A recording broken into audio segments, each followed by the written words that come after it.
Hi everyone, I am Dr. David Peña-Guzmán, and I am here with my friend and colleague, Dr. Ellie Anderson. And we are the co-hosts of Overthink. And in this video, we want to tackle a question that is contemporary and that is very timely. And that also is, one that's very close to our own hearts. Yeah, because it's what we do.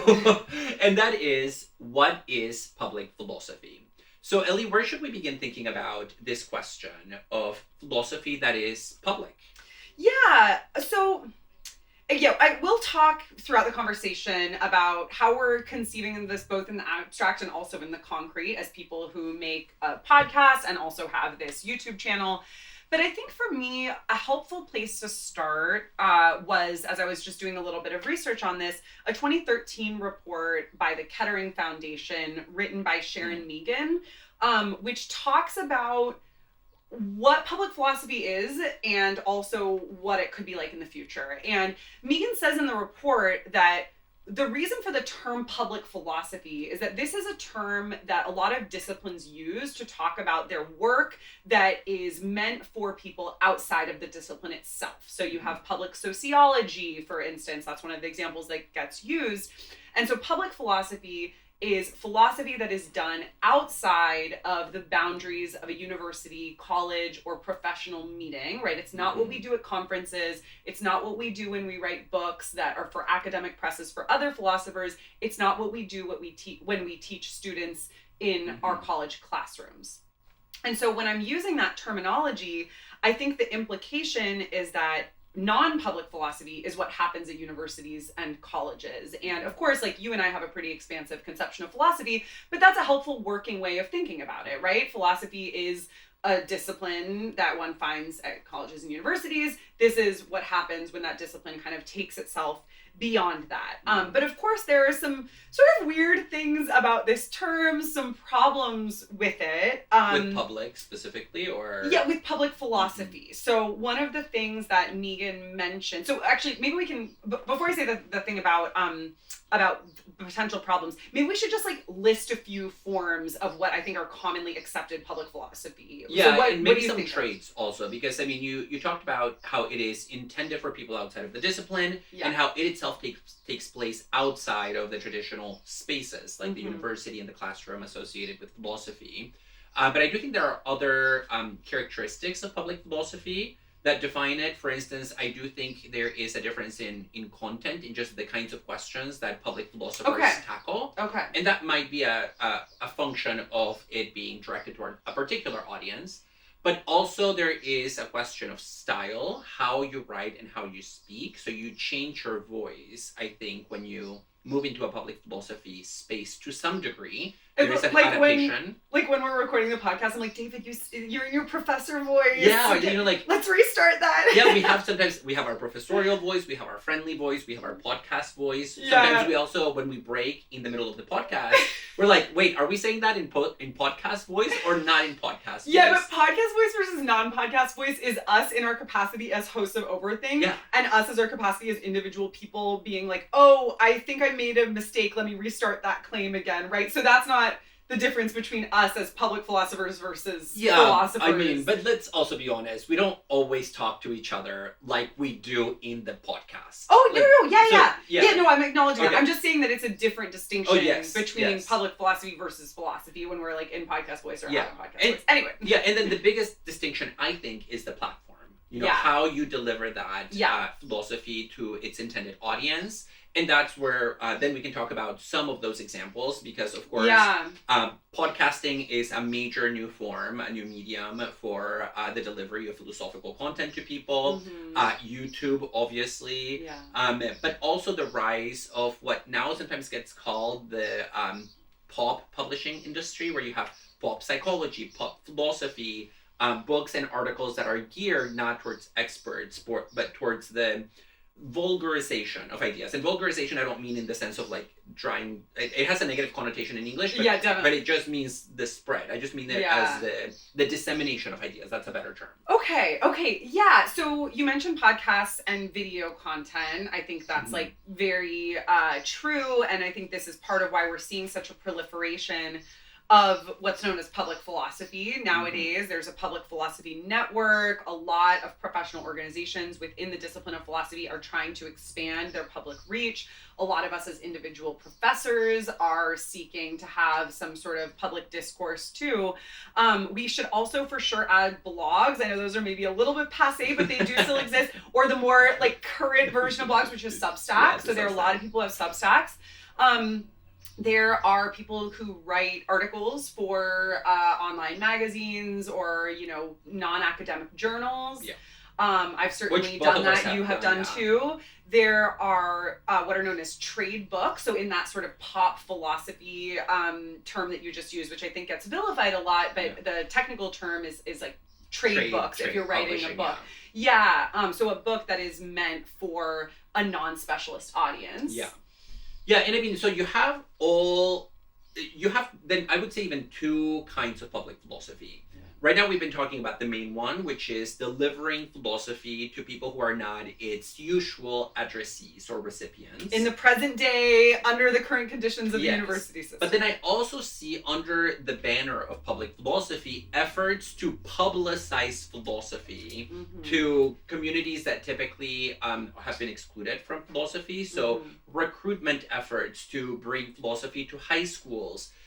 Efforts to bring people of color into the discipline. Sometimes that also gets called an effort at public philosophy, even though it's of a different kind. It's more of a bringing the public, new publics, into this more traditional academic environment. Yeah, and that also requires and encourages a transformation of how what the faculty and student body makeup of philosophy is in universities. I'm thinking about a point that the philosopher Linda Martine Alcoff made in an article she wrote on the public intellectual. And one thing that she talks about there is the fact that women and people of color tend to feel more of an obligation to give back to their communities.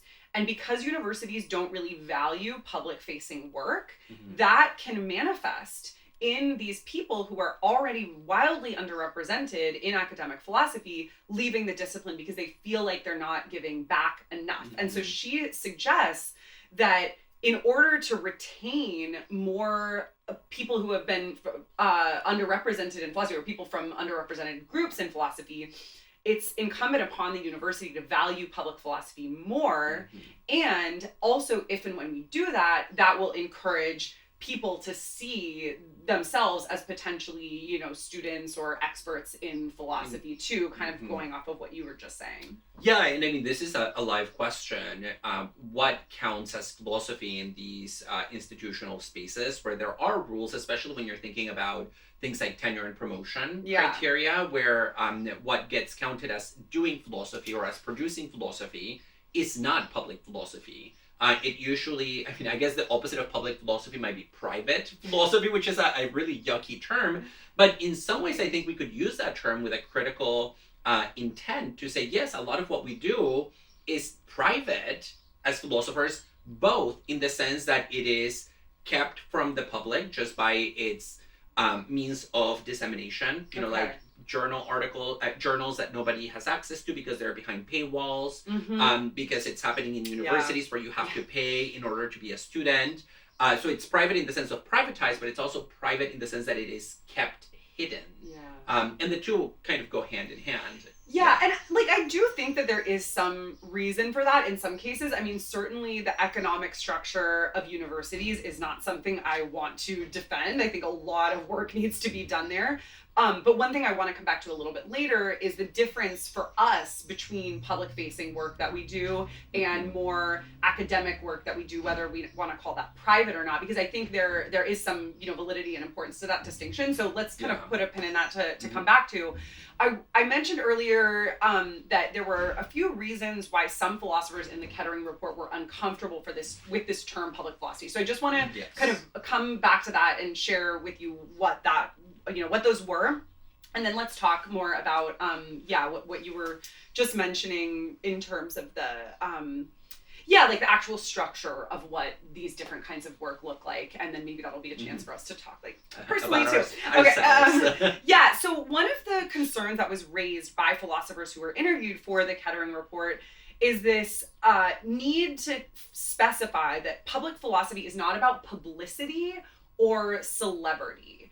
In the US, which is a pretty anti-intellectual culture, it's uncommon to find philosophers who are celebrities, although we certainly do find that. I mean, we have like Judith Butler and Slavoj Žižek and people like that. We have, people who are well known for their public-facing work. Yeah, in the single digits, though. I can't think of more than 10 that would fill in that category. I think it depends on how broadly you're construing publicity and celebrity, right? Because, for that level, I would say that an average person on the street might have heard of. And so if we define it in that way, then beyond Butler and Žižek, who else? I don't know. I probably want to draw it more broadly than that. I mean, and I would say too, if we're talking about publicity, this idea that a lot of us philosophers have felt the pressure to sort of self-promote or publicize, that feels new to me and something that I have very mixed feelings about myself and sort of the pressure and expectations around that, while at the same time it's really nice to be able to connect with like everyday folks beyond students, faculty, colleagues. So that was one concern, was just really wanting to emphasize that public philosophy is not about publicity or celebrity. Second is the idea that the term public philosophy indicates that we're sort of moving out into a community, and that denies the fact that philosophers are already part of communities, right? And often we are learning from the communities that we're a part of, and that is part and parcel not only of our everyday lives but also of our academic work. So we're already part of publics and different publics, etc.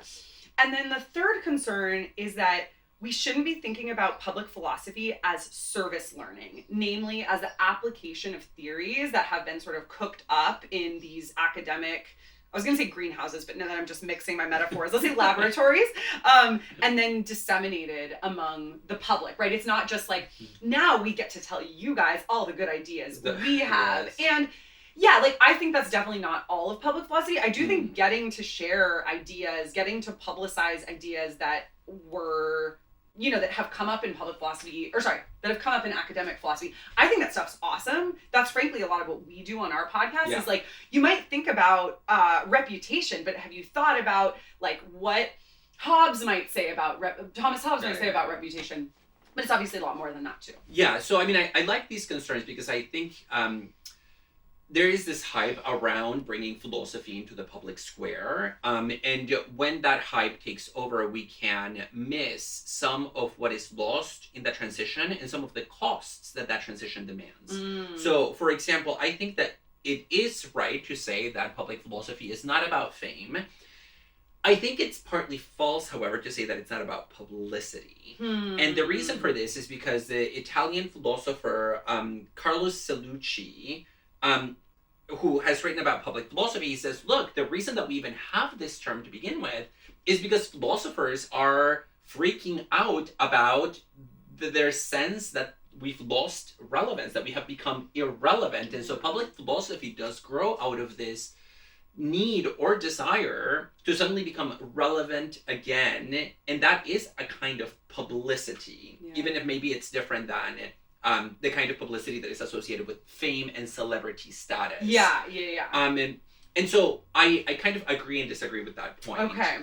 Concerning the moving into a community, I'm glad that you pointed this out because this was a point I wanted to make, which is that I think in public philosophy, we often talk about targeting the public, but the public in the singular, and this is an argument that John Dewey made in the middle of the 20th century. I wanted to talk about John Dewey.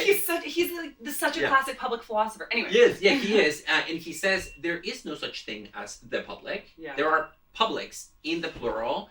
And that means that we need to recognize that even expert communities are their own public. They are their own group of individuals with shared interests and shared requests. Sorry, I think I got a package. I'm just gonna get it. We're in my living room. Keep talking, David. I'm listening. Go for it. So there's that delivery here happening for Ellie. Got it? Good. And so there are many publics, and the problem with some of the rhetoric in public philosophy is that it presents experts as if they are something other than a public. It creates this dichotomy between the community that is outside of the university and then these people who are completely isolated from all communal ties, which are the academic philosophers. Right? But like all philosophers, and this is something that I've been doing some work on that will come out soon. All philosophical work is collective and it is communal and it is rooted not just in real living communities, i.e. the people around us, colleagues, friends, students, but also the community of philosophers that we read and that we reference in our writing. Another writing. What is this one? I don't know. Happy Mother's Day. I don't know when this video is going to come out, so if it's way past Mother's Day night that we recorded around Mother's Day. Okay. So, man, I had a train of thought here. What was it? Oh, yeah, so just about that. Okay, so I think that's right, but I want to also pose a potential objection, which is that the hats we wear as philosophers are also very different from the hats we wear as friends, lovers, family members, community members, neighbors, etc. And one of the ways that this comes up for me very frequently is in my work on philosophy of love and feminist theory. I have worked and published on the ways that intimate relationships between men and women tend to leave women dissatisfied due to early childhood socialization that encourages men or discourages men from being able to name and interpret their own emotions. This is that term hermeneutic labor that I've written about. And I've also, generally written about sexual ethics and also some stuff on self-cultivation. And I often find myself in conversations, specifically conversations with girlfriends who are talking about crappy dating experiences, wanting not to be like, well, and then going through the idea with them. Obviously I'm not going to be like, well, I am an expert on this and I wrote an article on it. So that's not a useful way of conversing. But I also feel like even if it just comes to actual conversation, I'm not necessarily going to engage them in there are these studies showing that, men are not taught to really interpret their emotions and this, that, and the other thing. And so, I just feel like that's an instant way to seem like a really unpleasant company and braggadocious person.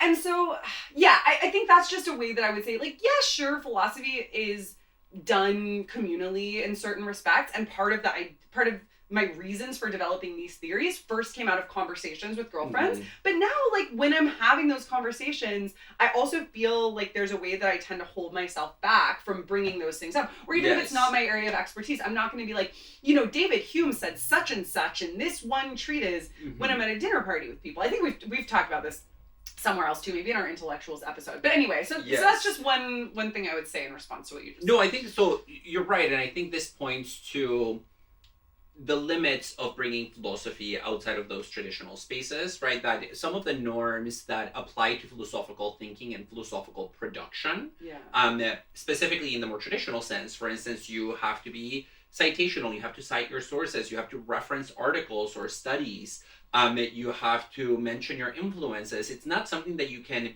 easily do or seamlessly do when you're in the presence of non-academics, right? It would be weird for you to talk to that friend and say, well, here's what Hume said in, this particular publication. And that points to what I do think is an issue in public philosophy that we need to reckon with. And I am a proponent of public philosophy, obviously, since we see this as an extension of that or as an expression of that. And that is that there are real limits to the kinds of work that you can do as a philosopher publicly that you can only typically do in those more traditional spaces when your audience is other experts. So, and that includes presenting innovative ideas that make an intervention in a particular conversation. That's not something that's easily done when your audience is a public of non-experts, right? So I will not present my latest criticism of a book in animal studies that just came out to people who have not read that book and who are not familiar with some of the debates that frame that discussion. Yeah. And unfortunately, there is sometimes an expectation that public philosophy should be accessible to literally everybody. And that's impossible. Yeah. Because people don't have the same interests, because people don't have the same desires and intellectual orientations. Yeah. And I have sometimes been told that, for instance, in connection to my own book, which is somewhere between a trade publication on animals, somewhere between trade and somewhere between an academic philosophy book. A crossover book, as they say in the lingo. Could this be read by somebody who has never read anything about animals and anything about philosophy? And my answer is, well, sure, they could read it, but if they've never read anything about the subject matter, maybe they will miss a lot. Yeah. And I've been told, well, then it's not really public philosophy. Okay. And so I think sometimes it can create this, maybe a race to the bottom is not the right expression, but this race to the bottom in terms of only presenting what can be accessed equally by everybody, and that lowers the bar. Which is like but it's also a total fiction. I mean, exactly. Everybody, who is this everybody here? So I want to pick up on two different distinctions in what you're saying. The first is the distinction that you were just making explicitly, which is the distinction among different publics within public philosophy. And the second is the distinction between public and academic philosophy. Which I'm still deciding whether I want to say that we should call that private philosophy or not. I think I probably don't, but I understand, opposite of public is private, so perhaps. Okay, so I think you're absolutely right that we have to think about different publics when we are thinking about public philosophy. We find this literally in our own public philosophy, but I think also among different kinds of public philosophy. Let's take podcasts as an example. When you and I started Overthink in 2020, which is mainly an audio podcast, and the YouTube channel has become an offshoot of that, we wanted something that was going to be actually pretty broadly accessible, but we had in mind maybe, a teenager or a college graduate or somebody who's in college or somebody who didn't go to college should be able to listen to Overthink. But of course, it's going to appeal to some people more than others. There are certain, I think, kind of political and moral values that we take for granted when we're addressing Overthink listeners. But we wanted it to be pretty accessible. There are some other podcasts, and I would use What's Left of Philosophy as an example here, that are more geared towards like a higher intellectual level. I think when I listen to What's Left of Philosophy episodes, it reminds me of being back in graduate school. And then when I go to conferences and I meet grad students, there are a lot of grad students in philosophy who like Overthink, but there are way more grad students who like What's Left of Philosophy because it's more for them. Yeah. Whereas I would say there are probably more undergrads that listen to Overthink than What's Left of Philosophy. Then there are the interview-based podcasts, like Maisha Cherry's podcast Unmute, which is for people who are interested in hearing professional philosophers talk about their work, or Kiran Setia has a podcast that's also interviewing professional philosophers. And then you have, I would say the maximally accessible kind of podcasts like Hi-Fi Nation, where Barry Lamb is kind of taking a This American Life approach that's narrative based. And so that's, I would say, more accessible than we are. So there are these sort of different, we might say, levels of accessibility, but also I think a more accurate way of putting it would be different publics that we have in mind. And some of those publics are bigger. That's what I mean by more accessible. And some of those publics are smaller. And all of that has a place. Yeah. And I think, honestly, we sometimes oscillate in our public. Yeah. There are some episodes that are more theory heavy. Yeah. There are some that are more pop culture driven. Yeah. And even in some of our public events where we meet with people and chat with some of our listeners and viewers, I've noticed this tension where, for example, a couple of people have said, I really like this episode, but I really jumped off when you started talking about this philosopher, and it was too heady and too abstract for me. Yeah. And my reaction in those moments is really, I don't know how to read my own reaction, because on the one hand, I understand that it's not for everybody, but on the other hand, it makes me wonder whether we suddenly shifted our goalpost without realizing, or our audience. Like our film. It's for, we envision you as our audience. Yeah. And you're telling me that you jumped off when it got too theoretical. Yeah. No, I think that's right. Yeah, so it's a hard thing to balance. Like our film episode, which we thought was automatically going to be so juicy, and then we just ended up talking about the ontology of film, and it's one of our most dense episodes. It's not our only episode on movies. We also have like it's also not our only dense episode. I know, but it's not Matthew Stroll's bad movies episode, so I don't want to lead to that possible confusion. It's our episode that's just called Film, which I like, but it's very dry.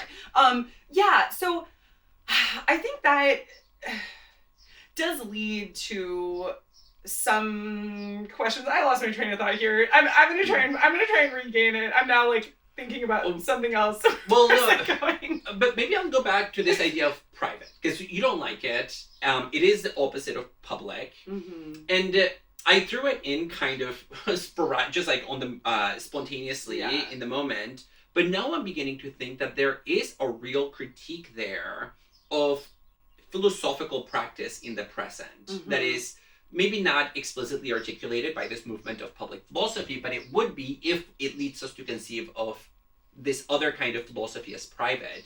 And that has to do with just the way in which there's been this capture of philosophy by capital, precisely because philosophy has been isolated to the university to a large extent. There are people obviously who do philosophy outside of academic settings, but it's not always legible as philosophy. It doesn't get the same recognition as academic philosophy. And so what does register as philosophy happens in spaces that you need to pay to play. Yeah. And is often disseminated. So this is a critique now of the publishing industry.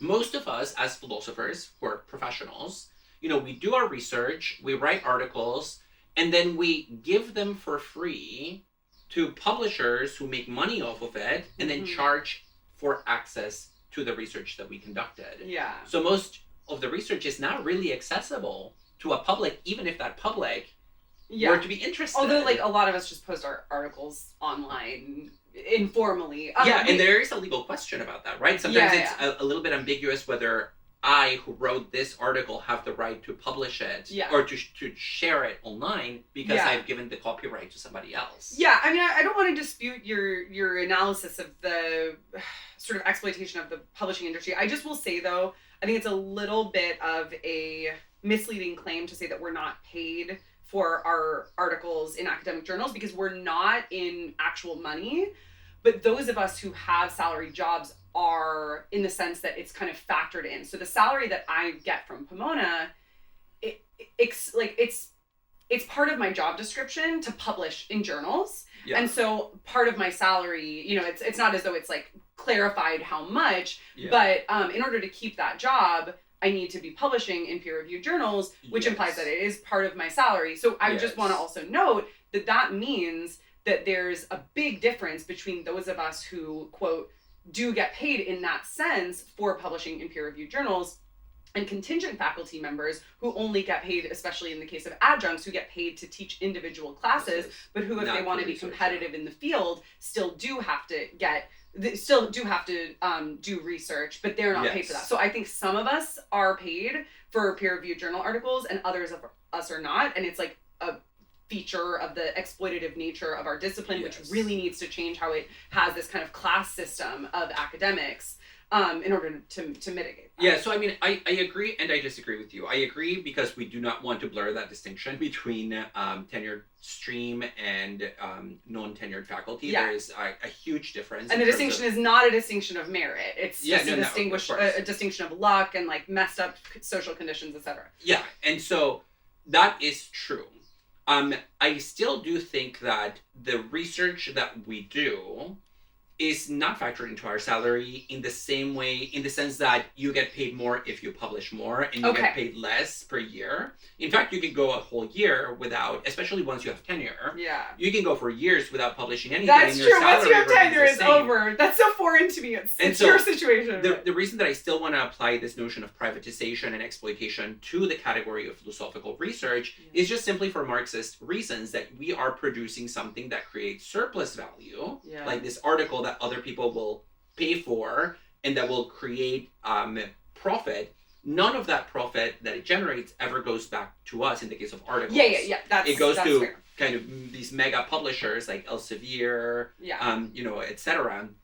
And so in that sense, I do think that what we do often is behind a paywall. And so it's fair to call it private. And so if we begin from the assumption that that kind of private philosophy needs to change and become public, I would say I want a kind of public philosophy that includes many of the things that we have talked about, but that also includes a change in the economic structure under which current philosophical research gets produced and spread. Okay, so I want to turn to a different topic, but I also just really want to quickly go back to the phrase that you used at the beginning of what you said, of like your distinction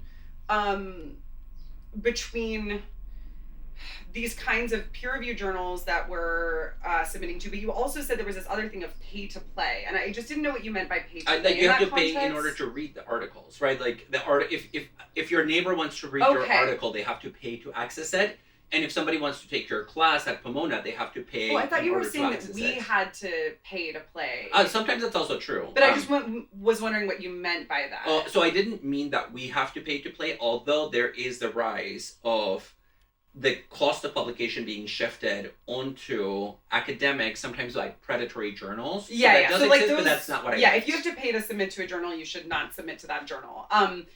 I was wondering if maybe you meant like conference registration fees or something. Okay. So, but yeah, I just wanted to clarify that.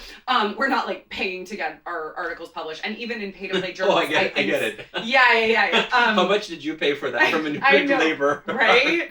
I paid in so much time, energy, and research. But no, it's not. It's great. And in return, I got like amazing peer review reports and lots of good feedback. So okay, whatever. Let's sort of quickly turn here, because we do need to kind of start wrapping up what could be an endless conversation. So I want to go back briefly to John Dewey, because Dewey, American philosopher writing roughly 100 years ago, was a really great example. This was something that was pointed out to me recently by our former professor, John Lysacker.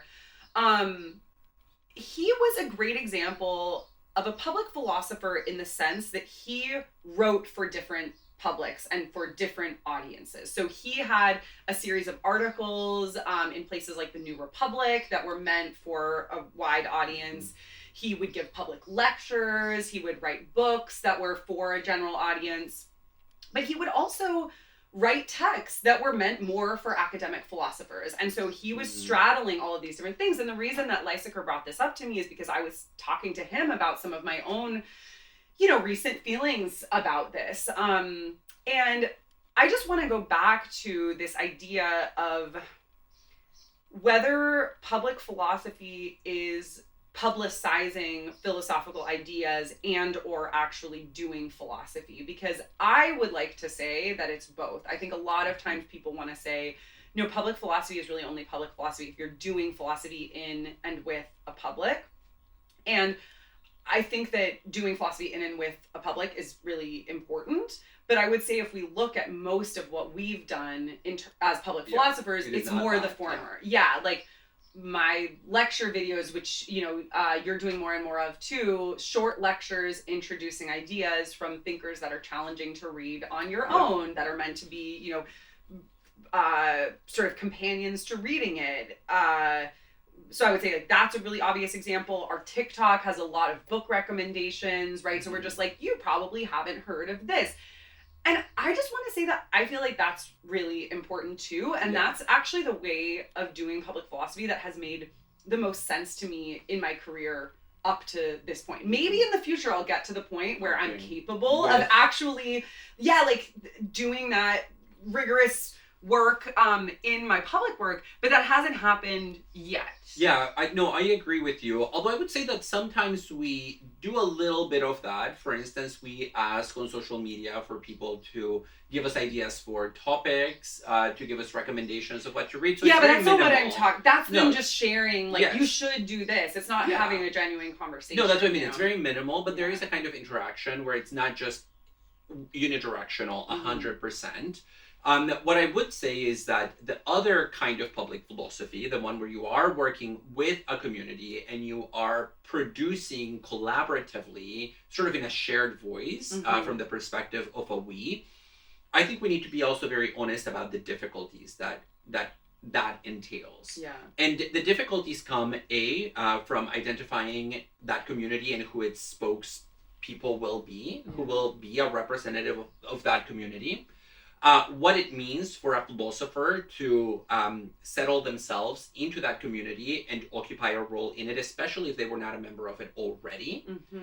And third, because of the cultural capital and the cultural weight that philosophers carry by virtue of being philosophers, there is a real danger of philosophers suddenly speaking for the community. Yeah. If people in the community sort of defer to the philosopher who suddenly enters their space and wants to work with them. Totally. And so that danger of speaking for others is one that I think is really, really high, even higher than the philosopher who is trying to do this realizes. Yeah. Just because when a philosopher enters the room and they want to co-create philosophy with you, most people don't feel like they are up to the task of philosophizing, Sometimes in these conversations I get the sense that you think other people have a higher opinion of philosophers than I think other people have. But I want to I'm not sure that it's a higher opinion. I think sometimes it just triggers a kind of deference when it comes to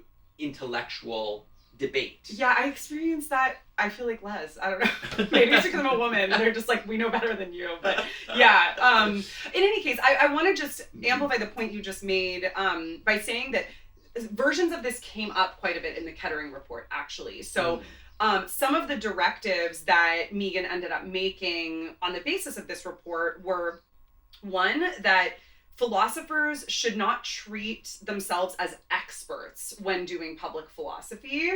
I don't think that's true across the board at all, but I think in the kinds of spaces that you're talking about, that is true.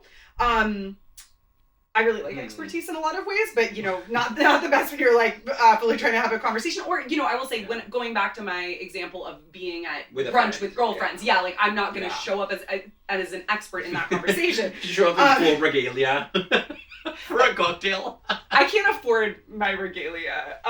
You see, private philosophy. I know. Can't even wear the philosopher's outfit. That freaking cap and gown costs over $1,000. Really? Yeah. Oh, I've never bought one. You don't have one either? Okay.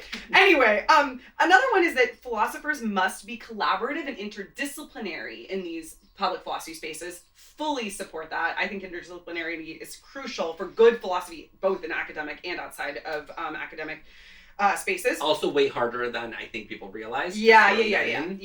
And then the third, there's more than this, but I'm just mentioning three that are related to what you said. We must be committed to assessing our work and being accountable to public partners.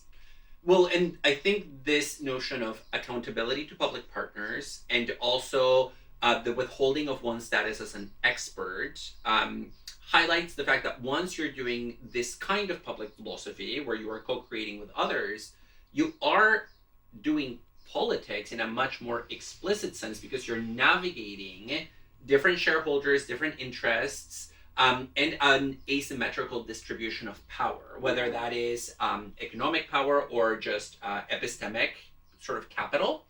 And so there you really should think of yourself not just as an expert, but to some extent as an, maybe activist is not the right term, but as a political agent in a much more explicit way. So you're not just doing intellectual work, you're doing kind of grassroots organizing. Because what's the difference between that and somebody going into a community to do what we call grassroots organizing? There are some differences that were mentioned in the Kettering Foundation report. Okay. Yeah, this idea, there's one, I forget who made the claim, and we should wrap up soon. I just want to quickly respond to that. one claim that sometimes public philosophers have this idea that what we're doing is democracy. And the idea is like, yeah, well, that's probably an overstatement. So I would maybe still want to hold some space open for that distinction. We should wrap up, though. Okay, yeah, so maybe not democracy. That does sound like the philosopher suddenly is responsible for ensuring that we're not descending into tyranny or populism. Wouldn't want that, but so difficult work, but really exciting work, even in the form that we now sideline in our discussion, which is doing philosophy, let's say, for a public, which is what we take ourselves to be doing with a clear pedagogical mission. I want to just note in closing, too, that this has been a discussion about what is public philosophy. Obviously, this could go on much longer than it has, but it also is not. So even if we could even continue talking about that question, but it's not been a conversation about what the value of public philosophy is, right? And so I think that would be a separate conversation. I think that is a conversation that we've gotten at that in many of our other work, including a lot of our other videos on this YouTube channel, because I think that public philosophy is extremely valuable and needs to be valued more, both by broader publics and also really by universities too. So perhaps we'll talk, we could talk even more explicitly about that at a later date. But thank you so much for joining us. I'm Ellie Anderson. And I'm David Peña-Guzmán. If you haven't already, we hope you'll consider subscribing to Overthink. Our podcast is available on Apple, Spotify, wherever you listen. And of course, we have our YouTube channel. If you're interested in joining us for monthly meetings, we have a Patreon where you can sign up and join us for our monthly Zooms, get bonus segments, and more. Thanks so much. Get more of this